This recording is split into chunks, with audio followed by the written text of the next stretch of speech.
اللي حصل النهارده ان لقينا حوالي 100 فرد كده جايين من ناحيه 26 يوليو، جايين على ميدان طلعت حرب. طبعا انا موظف هنا في شركه هنا في ميدان طلعت حرب.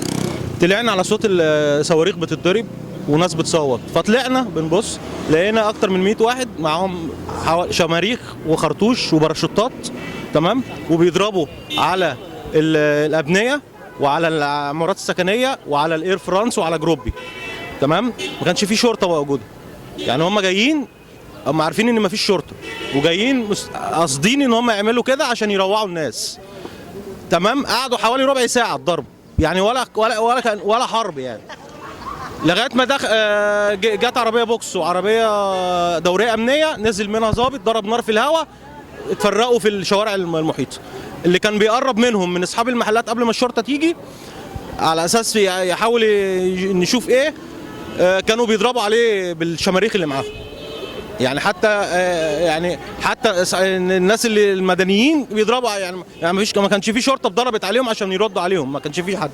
هم جايين ما اكتر من حوالي 500 صاروخ ضربوه وباراشوت وخرطوش ومولوتوف، وفي شقه ولعت هنا في شارع قصر النيل. دول من 6 ابريل ومن من جماعه الاخوان. هو الشعارات بتاعتهم يسقط حكم العسكر وضرب بس.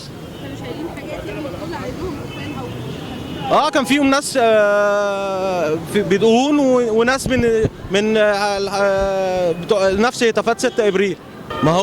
ما حضرتك يعني هو حضرتك الناس اللي نزلت 6 ابريل هم 6 ابريل والالتراس ومعاهم الاخوان.